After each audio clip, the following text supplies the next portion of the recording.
प्यारे दोस्तों, आज के हम मोस्ट इम्पॉर्टेंट फैक्ट में जलोढ़ मैदान या क्षेत्र से संबंधित तथ्यों को देखेंगे।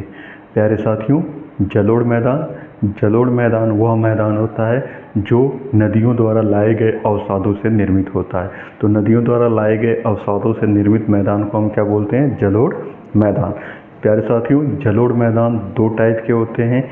एक जिसको हम बांगर बोलते हैं और दूसरा जिसे हम खादर बोलते हैं। तो प्यारे साथियों, बांगर जलोढ़ मैदान की विशेषता क्या होती है?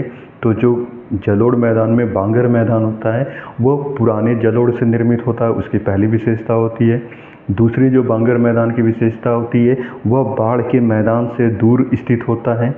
तीसरी जो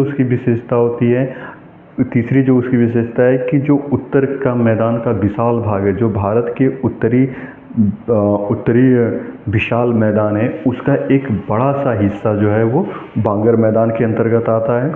और लास्ट जो बांगर की विशेषता है, बांगर के मैदान में चूनेदार निक्षेप या चूनेदार कंकड़ के निक्षेप मिलते हैं। साथियों, दूसरा जो खादर का मैदान है, खादर का मैदान प्यारे साथियों नमीन जलोढ़ से निर्मित मैदान होता है। दूसरा, खादर के मैदान जो होता है वो बाढ़ वाले मैदान में स्थित होता है जहाँ पे प्रतिवर्ष बाढ़ आती है। तीसरी खादर की विशेषता है कि खादर का जो मैदान होता है इसमें प्रतिवर्ष क्या होता है? पुनर्निर्माण होता है। कारण क्या है कि खादर के मैदान में प्रतिवर्ष बाढ़ आती है और उस बाढ़ के द्वारा प्रतिवर्ष उस पर नए अवसादों का निक्षेपण हो जाता है, जिससे कि खादर का मैदान प्रतिवर्ष क्या होता है? पुनर्निर्मित होता जाता है।